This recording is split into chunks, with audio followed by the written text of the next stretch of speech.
A paz do Senhor Jesus Cristo, irmão Diácono Gledson, a paz do Senhor Jesus Cristo, aí a diretoria, ao Ministério Geral da IPFD, da Igreja Pentecostal do Filho de Deus. Aqui quem fala é o irmão Diácono Jorge, atual dirigente aqui da IPFD, aqui de Luiz Antônio, São Paulo.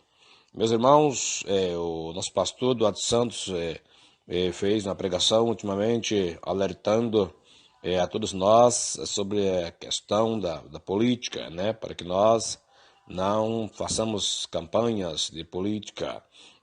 Embora, disse ele, o cristão tem o seu direito de voto, né? Mas não podemos estar envolvidos em campanhas políticas. Chegou numa hora boa, que está chegando o momento, pessoal, aí, novamente, as eleições. Meus irmãos, por que eu estou gravando esse áudio? Porque eu tive a visão no sonho, né, pela madrugada, e eu creio que é um alerta de Deus e serve para todos nós. A gente tem muito cuidado, essa questão de política, porque tem igrejas e pastores que falam que pode, que a política partidária, que não tem problema, que José governou o Egito, Daniel na Babilônia, que Davi reinou. Irmãos, pois mas tem que entender direito, né? A palavra de Deus. Entender que o reinado de Davi, Josafá e o povo de Deus era um regime teocrata, que quer dizer que teu Deus, né? E cracia, a forma de governo. Então, os estatutos lá de Israel era estatuto de Deus, né? O código lá civil, código de ética, era a doutrina, né, irmãos? Então, lá era Deus que editava as regras para o rei cumprir e aplicar a toda a nação, né? Nesse sentido aí, qualquer um de nós podia ser o rei lá em Israel, né? Porque era um reino de Deus, era o país das leis de Deus, né? É totalmente diferente da campanha política do sistema hoje, que é a democracia, que é o governo do povo. Hoje a pessoa, o líder político, ele governa para agradar ao povo. E a voz do povo não é a voz de Deus, né? O próprio Senhor Jesus, quando entrou na cidade de Jerusalém, muitos glorificaram, aplaudiram, glorificaram, alegraram, dizendo: bendito o rei que vem em nome do Senhor. Mas o povo, logo que Jesus chegou, Jesus Cristo não se alegrou. O Senhor Jesus Cristo antes chorou, derramou suas lágrimas. Jerusalém, Jerusalém, quantas vezes tentei te juntar, assim como a galinha junta os seus pintinhos debaixo de suas asas, e não quiseste. Então o Senhor Jesus não se alegrou nem um pouquinho com aquele ovacionamento do povo, porque o povo tinha em mente um pensamento patriota, defensor da pátria. Então está pensando que é o rei de Israel, ele vai agora governar politicamente, né, e vai libertar nós do poderio de Roma. Jesus Cristo não se alegrou com isso, mas chorou. Jesus Cristo vai libertar o povo do domínio do pecado, do diabo. Meus irmãos, assim, também o livro de Atos, antes de Jesus subir, ascender aos céus, ele também, assim que ele deu últimas instruções, pode ler o texto, capítulo 1, que Jesus está falando, ficar em Jerusalém, até que do alto, seja revestido de poder. Não pouco depois desses dias, Jesus Cristo falando para eles as últimas instruções para que eles buscassem e fossem, e que não ausentassem de Jerusalém, até que fossem do alto revestido de poder. Para ver que o Senhor Jesus Cristo falando da virtude do Espírito Santo, do poder, da unção sobre eles, para eles ser testemunha de Jesus. E eles fizeram uma pergunta para Jesus: Senhor, restaurarás tu nesse tempo o reino de Israel? Olha aí, pensamento patriota, pensamento, né, de libertação da pátria, esses negócios aí, né? Para começar, a nossa pátria verdadeira é a pátria celestial, isso aqui é passageiro, não é verdade? Nós somos peregrinos, esse mundo não pertence a nós, os crentes, irmãos. Irmãos, e Jesus Cristo respondeu duramente. Jesus Cristo disse para eles: não vos convém saber os tempos e as épocas que o Pai estabeleceu pelo seu próprio poder. Olha aí, Jesus respondeu firmemente para eles: não vos convém saber. Então, esse pensamento de libertação de Israel, político, patriota, país, terra, pátria, isso aí, Jesus Cristo falou, não convém saber, isso não é assunto, isso não, tipo assim, não interessa a vós, né? O que interessa a vós é receber a virtude do Espírito Santo e serem minhas testemunhas. A palavra testemunha lá no original é martirion, né? Sereis meus martirions, quer dizer, sereis meus mártires, quer dizer, homens que chegariam ao ponto de perder a vida, morrer pela fé, pela causa do Mestre Jesus Cristo, né? Então, Jesus Cristo novamente sustentou o propósito de Deus, que é ter os seus discípulos cheios do Espírito Santo. Então, a partir daí, a gente entende que hoje o cristão, o crente, o poder que o crente tem que ter não é poder político, poder de caneta, de deputado, de presidente. Não, o poder que Jesus quer dar para o crente, para a igreja, é a virtude do Espírito Santo, né?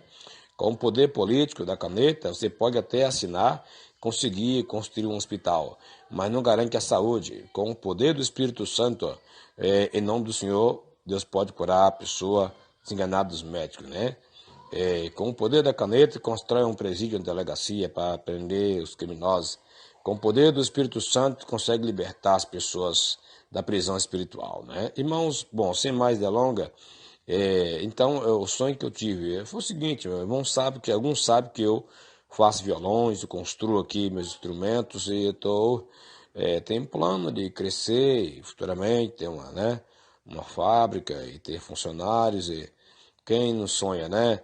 E assim, trazer emprego para a cidade, né? E que é um comércio muito bom de instrumento musical.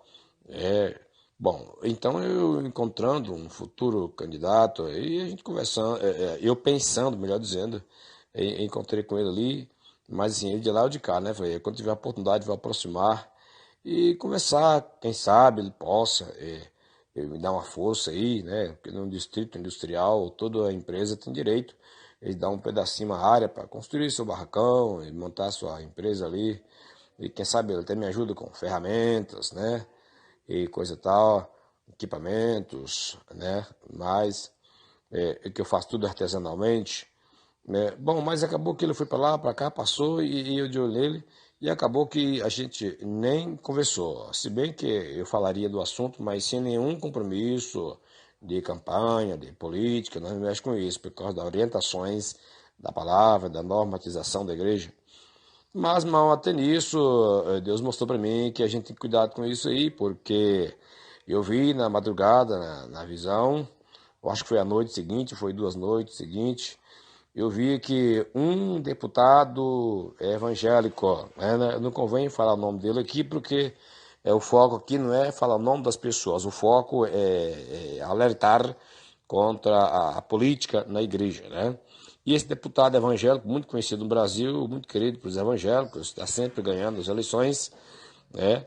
E ele se encontrava num ambiente de fazenda, roça, assim, sítio, oficinas ali, e ele estava posicionado na postura e pregando o evangelho, falando de Jesus.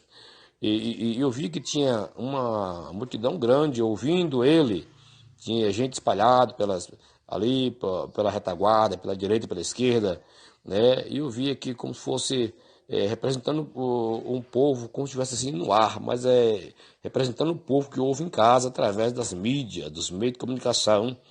E eram milhares de pessoas, que estavam vários grupos de pessoas ouvindo ele, e estava em silêncio. E quando ele estava pregando a palavra, eu cheguei e bruscamente interrompi de frente, olhando para ele, na face dele, eu preguei e falei: irmãos, evitem esses pregadores da política, esses pastores que são políticos, essas igrejas que liberou política, televisão, divórcio, e as vaidades. Estas igrejas não são de Deus, os pregadores são pregadores enganosos. Deus não está nisso aí. Aí quando eu pregava, eu vi que aquelas multidões que ouviam em diversos ângulos, eles começaram a glorificar Deus, como se estivesse dentro de uma igreja grande, e via várias vozes dando glória, dando aleluia. O povo se alegrou quando entrei pregando, alertando o povo para não ficar ouvindo esses pregadores políticos, entendeu, irmãos? Veja bem na visão. E aí, imediatamente, assim que eu falei para o povo, e esse pregador escutou na face dele. Foi também uma repreensão para ele. Aí ele se calou e o povo glorificou com a minha pregação. De repente eu me encontrava sobrevoando aquela área, sobre as árvores, né? E esse pregador foi andando para frente, caminhando a pé. De repente já não estava mais sobrevoando, já estava de bicicleta. E minha bicicleta era uma bicicleta de uma marcha só, que essa marcha era uma marcha de andar rápido, uma marcha de correr, né? Não é uma marchinha levinha de subir ladeira, era uma marcha que tinha que estar embalado, senão caía da bicicleta. Mas para eu acompanhar aquele político, ele caminhava muito devagarinho, eu tinha que reduzir a velocidade, aí corria risco de cair da bicicleta, pôr os pés no chão, e eu entendi que não poderia. A minha regra ali, meu objetivo era não pôr os pés no chão, era continuar embalado na minha carreira, na velocidade. Mas porque ele andava lento e eu fui tentar acompanhar ele, eu reduzi a velocidade. E aí chegou um ponto que a bicicleta também quase parou, né, e quase encalhou, e foi difícil para pegar o embalo por causa da marcha pesada, né, até que eu consegui me distanciar daquele político, aquele deputado evangélico, que é muito conhecido aí no Brasil. E aí eu fui novamente subindo a ladeira, subindo, e retomei a posição do alto. E eu vi que lá embaixo onde ele estava e onde eu fui, tá com ele, era um vale. E eu retomei minha posição novamente, das alturas, como águia. Glória a Deus. Então, meus irmãos, esse aqui, irmão, é alerta de Deus, né? Foi para mim. Eu não quero saber de apoio político para nada. Vou falar a verdade, irmão. Mesmo que for dar um apoio, ó, vou te ajudar, assim, sem compromisso de campanha, de nada e tal. Falei, não quero saber nada disso, né? Deus alertou, porque do jeito que eu estou aqui, Deus está mostrando que eu estou sobrevoando, estou por cima, né? Nós estamos voando nas asas do Espírito, na graça, na doutrina, na palavra, na glória de Deus, na igreja, no ministério. Nós estamos por cima, estamos sobrevoando. Agora, quando a gente vai tentar aproximar desse povo, tentar ver qualquer coisa, achando que, né, que não vai ser nada demais, que não vai envolver, e na verdade já começa a envolver, né?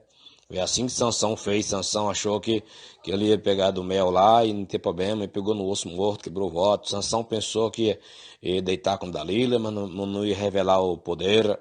Quando foi descobrir, ele não tinha mais poder nenhum, né? É o engano, que é muito sutil. Então Deus alertou aqui, irmãos, para a glória de Deus. Eu louvo a Deus. Eu estou relatando isso pela humildade e também para servir para todos os demais que ouvir, né? Para que você não... começou a discussão no trabalho, os coleguinhas falando, o bom é fulano, o bom é ciclano, né? A gente não participa dessas conversas aí, nem no assunto a gente não entra. O fulano é bom, outro é ruim, aquele que é bom, aquele que é melhor. Não, se não é conversa para nós, né, meus irmãos? Nosso assunto é Cristo Jesus, a volta de Jesus. Nosso assunto é Jesus, o Senhor Jesus Cristo. Tem pessoas que começam a debater sobre política, daqui a pouco está brigando. Os políticos lá, aquele que perdeu ganha também, porque ele vai ganhar um cargo de confiança, um emprego bom, e os amigos perdem a amizade. Não se pode discutir por motivo nenhum, muito menos por política, nem por outras coisas, né, irmão? Então, esse sonho que eu tive, essa visão, para mim foi muito importante, e eu julgo ser também edificante para as demais pessoas que ouviram, meus irmãos. O nosso candidato, ele é eleito pelo Pai, né? Ele já ganhou a vitória para nós na cruz do Calvário. Jesus Cristo nunca perde, né? Ele é o maior vencedor de todos os tempos, né? Glória, pois, a Ele, honras a Ele para todo sempre. Eu agradeço aí essa atenção, audiência dos irmãos que ouviram, os irmãos que editaram, que faziam o trabalho da divulgação para a edificação dos amados irmãos ouvintes. Que fiquem todos na paz do Senhor Jesus. Despede-se, irmão em Cristo, Diácono Jorge, aqui da IPFD Luiz Antônio. Deus abençoe a todos.